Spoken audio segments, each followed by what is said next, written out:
Welcome, welcome, welcome to the Diverse Thinking, Different Learning podcast. Today, we are thrilled to have Fran Kenton join us. Fran is a former educator and counselor and the founder and creator of Autonome, a social emotional learning program for teens and young adults. Fran's unique approach integrates social emotional learning competencies and mindfulness practices to support young people through their teenage years through college. Today, we are going to explore what social emotional learning is, its significance, and how we can cultivate these crucial skills in children and teens. Millions of kids struggle with learning, processing, and social emotional difficulties. These challenges interfere with their ability to reach their full potential. Dr. Karen Wilson is here to help. Her extensive background in pediatric neuropsychology and higher education have prepared her for this unique mission. Listen as she delivers content to inform, educate, and empower parents and educators. This will enable you to identify challenges that kids face and get them on the road to achieving their full potential. This is Diverse Thinking, Different Learning by Child Nexus. Hi, Fran. Welcome. Hi, Karen. So good to be here. I'm so glad that you are here. You have such a unique journey. I interview individuals who are in the education space, the clinical space, and have different roles. And you have a unique journey from being a middle school teacher, a counselor, working with at-risk kids, to your role in the social emotional learning space. So it's quite a journey. Been a long path and very, very, very meaningful. I feel like what I now have created is the culmination of all of my previous experiences, and it makes sense. Right. Absolutely. And, we're going to talk about social emotional learning. It's such an important topic. Some people kind of see it as a hot topic, but it's something that we've needed to focus on for a long period of time. And I'd love to hear kind of before we delve into kind of what social emotional learning is, but what inspired you to specifically focus on the social and emotional needs of young people? I love that question because it takes me back to the very beginning of my career as a young 22-year-old middle school teacher. And I think I realized early on intuitively that the difference maker is addressing social emotional needs. Kids can't learn if they don't feel okay. And I remember when I started teaching, I was given the gifted class, and the teacher next to me, who was a retired Army general, was given what they then called the slow learners, the problem kids. And I would hear next door a cacophony of noises. He was screaming at them. They were rumbling around and talking to each other. And at the semester, I realized I had more to offer those kids than I did the gifted kids, who could sit there and read and enjoy everything on their own. And then we'd have very civilized conversations. That was great. But my heart was drawn to the other students. And so when they did become my students, I created kits for them, self-paced kits. I called every publisher I could think of, and I asked for desk copies and samples, and I cut the books up, and I created vocabulary kits and reading kits, grammar kits, and I had them work at their own pace. And I told them, I said, I'm not going to grade your performance. I'm going to grade you on your motivation and your effort. Just do the best you can. And I believed that that would yield positive results. Their scores went up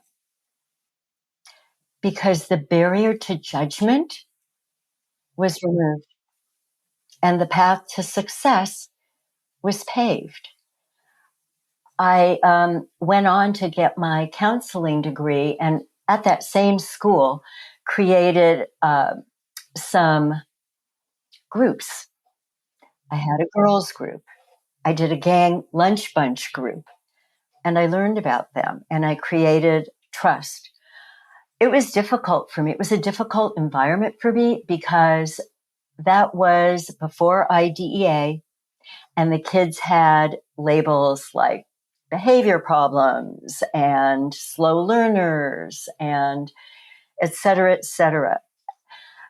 It was a system of negative reinforcers. And I was told that if someone didn't comply, send them down to the office and they would experience corporal punishment. They'd get swatted. I couldn't do it. Absolutely couldn't do it. So I had to think of a different way. And lo and behold, it was actually talking to them, hearing their stories, giving them pauses in the stressful academic day, full of expectations, to just close their eyes and breathe. Right. And you're providing that social and emotional support. Exactly. And now I know that those students definitely would have qualified for IEPs, and they would have been protected by IDEA. Right.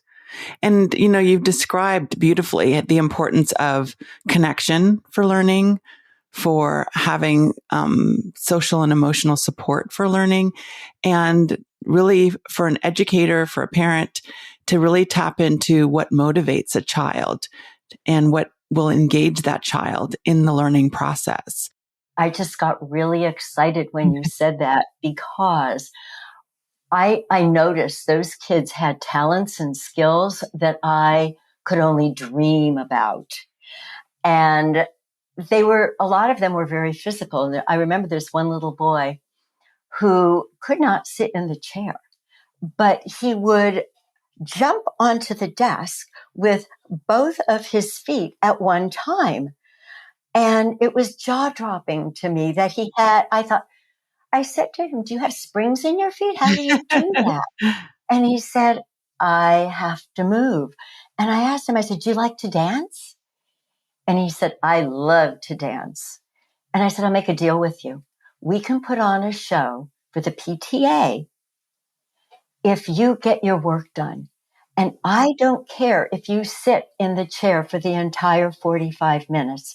As long as you don't bother anybody else, you can get up, you can sit down. If you have to, you can walk around and get back to your work. And we put on a show. He chose the music. He came flipping onto the stage, dancing up a storm. The adults in the room, including the principal, everybody was on their feet, clapping and cheering him on.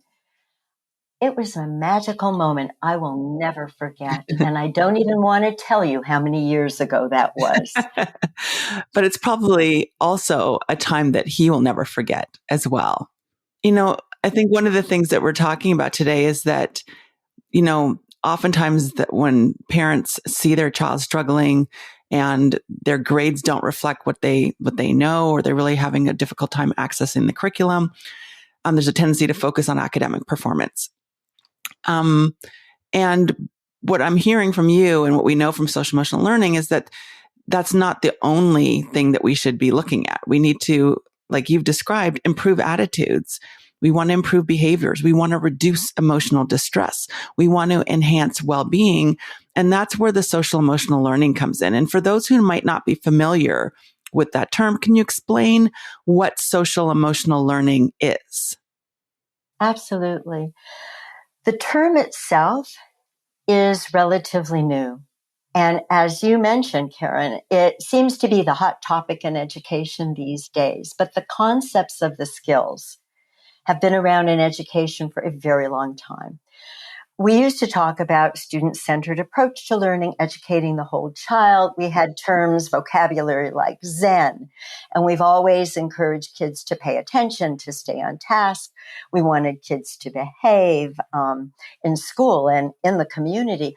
And as I mentioned, we enforce the rules and the standards through a negative system of reinforcers.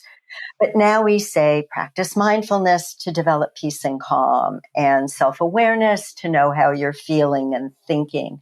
Manage your emotions to respond appropriately as opposed to reacting and suffering the negative consequences of those reactions. Develop grit, get gritty to stay on task. so much more. Develop keystone habits and tap into your zone of genius. So social emotional learning developed as an umbrella framework from scholars of multiple fields: emotional intelligence, child development, psychology, public health. They came together in the 1994 to identify skills and competencies that students, we all need actually, to successfully navigate not just school, but life in general. And those are the soft skills. So to support that connection between the research, policy, and the practice for student social emotional development, they formed what's called the Collaborative for Academic, Social, and Emotional Learning, which is now commonly known as CASEL. And that probably sounds familiar to you. Very much so. And I'd love for you to kind of walk us through the social emotional learning competencies, because there are specific competencies that are associated with social emotional learning that are really important, because that's what we build on to help students, achieve those outcomes that we want. There are. So there are actually 5 broad interrelated SEL, which is social emotional learning competencies, as outlined by CASEL. There's self-awareness.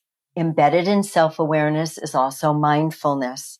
And it is the ability to consider and understand our own emotions, our thoughts, our values, and our experiences, and how these influence our actions. Then there's self-management, which focuses on our ability to regulate our emotions, our thoughts, and behaviors. And it's important because improving areas like emotional regulation and impulse control and stress management and organizational skills helps us in school, in life, at our jobs, everything, just everything. And then there's responsible decision making, which is the ability to make positive, healthy, values-based decisions that are right for us. Social awareness is our ability to be aware of other diverse individuals and groups, to empathize with them, to take perspectives. It's important because it can help with making appropriate decisions in social settings, to read the context of an environment and respond appropriately. And then the last one, which is so critical because we are social beings, is relationship skills. The ability to establish and maintain healthy relationships that has to do with communication skills, conflict resolution, everything to do with people together. Right. And I mean, all the competencies you just described are essential for both personal and academic success. Because when we build on those skills, when we think about managing our emotions, regulating emotions that you mentioned, forming relationships, which helps us work in teams and deal with effectively with conflict. All of those things are important for building this foundation that includes empathy, cooperation, problem solving. And like you said, these are not just skills that'll help students academically, but these are life skills, skills that will promote personal growth as well as academic growth. Absolutely. Helps with school, career, relationships, families, community engagement. There's so much. And what's interesting is we always knew that it was important, but the research now supports that. There's a meta study, a study of studies that came out from the Yale Child Study Center. I believe the lead researcher was Dr. Christina Cipriano. And it says that it confirms, the data proves that there are many positive outcomes: pro-social behavior, less bullying, academic performance is enhanced, community engagement, as I mentioned, and the like, and the research supports that. And I'm so glad that the research has caught up with, things that make sense, right? But now we have the science to actually provide support for why we need to incorporate these competencies into our academic curriculums. And what comes up for many parents or for even some educators are, aren't these skills innate? Is this something that can be taught and developed over time? How do kids typically learn social emotional skills? That's an amazing question. It would be ideal if we learned those skills at home, but they were never systematically taught. And not all of us were blessed with coming from environments where our parents could perfectly model these skills. I don't know if I know anybody who could actually not just perfectly model them, but then know how to reinforce them. Parents were not explicitly taught these skills in schools, and so they too had to rely on the modeling of their families. It's shown that school is the best place for these skills to be taught because we can reach the greatest number of students, the greatest number of young people in school. And we cannot expect our children to know these skills intuitively. They don't necessarily come naturally to us. We're hardwired to survive, and sometimes because of that, we overreact instead of responding to a situation mindfully. So we all have our internal and our external challenges, and all of us can become overwhelmed in life if we lack the skills to manage them.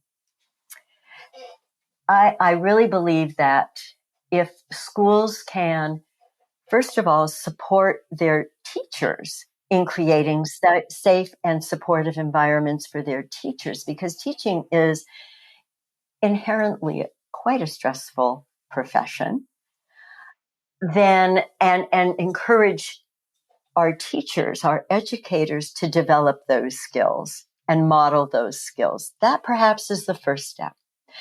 And then the research also shows that delivering programs that are safe, and SAFE is an acronym, which I'll explain in a minute, that is the most effective way to bring those skills to our young people. SAFE is an acronym for sequenced, which means are there connected and coordinated activities to foster skill development? A stands for active. So are there activities, discussions? Are the young people engaged actively in the learning? It's not just straight lecture, although there's a lot of information to be learned. Is it focused? Meaning, is there dedicated time and attention to developing and encouraging these skills? And the last is explicit. Is it targeting specific social and emotional competencies? And, when I think about, how really intentional we need to be about teaching these skills, that's what I'm hearing from you, is that this is not something that, is just going to occur by osmosis, just by interacting with individuals in our daily life. And to your point earlier about, parents may not have learn these skills themselves and may also struggle with some of these competencies themselves. And in that respect, have a difficult time modeling those behaviors. Right. And so just the awareness of, again, someone else's emotions, your own emotions, knowing what your values are, knowing that your values might be different from someone else's. All of those are life skills and things that individuals and students can take to their daily lives. And when I think about the self-management in particular, I just had a conversation with another clinician who was talking about the emotional dysregulation for so many kids who have learning and thinking differences. and how it can interfere with the ability to kind of access thinking and access, the curriculum, because it's really hard to sit and learn when you've got these strong emotions kind of running through your body, whether it's fear or anger or disappointment or frustration. And what a gift that is to be able to help kids to better manage their emotions, because that not only impacts their personal life, but also impacts their ability to stay engaged and access their curriculum at school. So it's a win-win at home, but also for educators as well to incorporate the social emotional learning into their curriculum. Absolutely. And what a gift it is for everybody to have a toolbox of skills to say, step 1, step 2, if I'm feeling this, take a break. If I'm feeling this, breathe. Just the simplest, what they call PQ hacks, just little simple tools and steps to problem solve, to manage difficult emotions, all of that. And what a gift it would be to embrace the greater community, the parent community, into learning these skills as well and understanding what their students are learning to be able to reinforce those skills at home. Absolutely. Absolutely.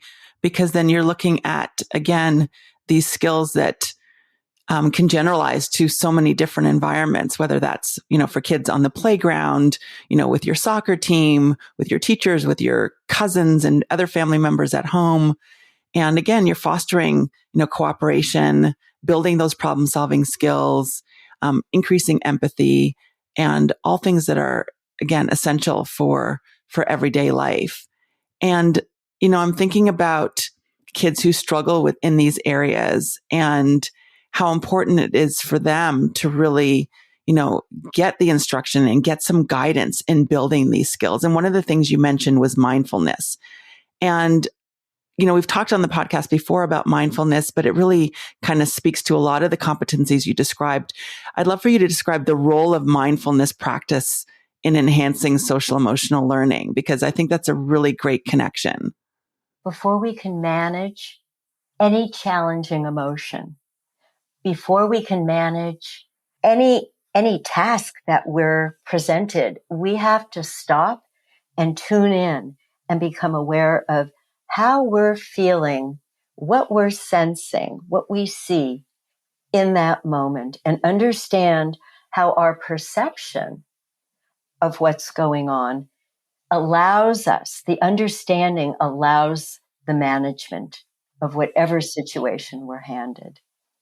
So step 1 is to be mindful of how we're thinking, what we're feeling in the moment, what we notice, what we sense, and then proceed. I remember in my classroom, and I was never taught this, but I sensed that it was all so important. And there were some acronyms I picked up, and one was STAR. And I had that in my classroom, and it was stop, think, act, and then reflect. And if there was something happening with a student, and I taught high school and middle school, so they were older, all I would have to do is point to that acronym, and that was it. The behavior stopped. Think. And I remember one young man was very upset about something. I don't know what it was, but the kids all called out, STAR. And he stopped, dead in his tracks.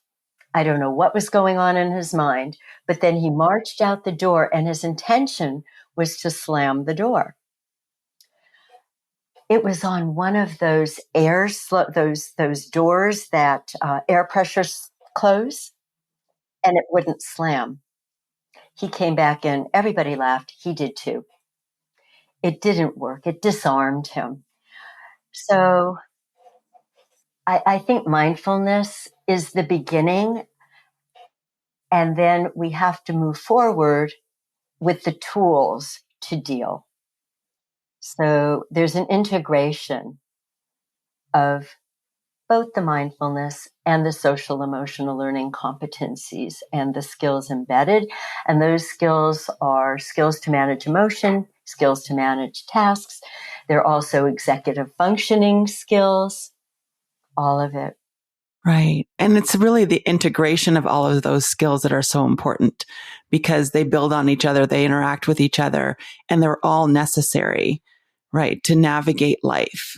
You mentioned the executive functioning, self-regulation, again, the stopping, and not just stopping the behavior, but then reflecting on, what were the thoughts that led to that behavior, and what could I do differently next time? And was my behavior appropriate?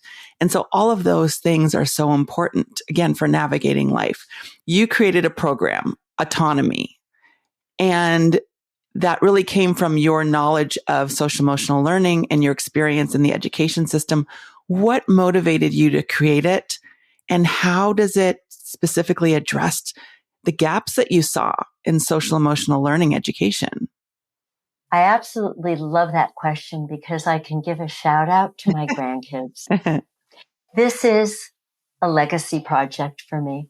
When I left teaching, I really realized the need to integrate social emotional learning into the educational landscape in a universal way.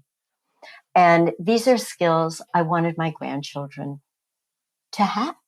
And I thought, what better way than to have it delivered in a program that I created?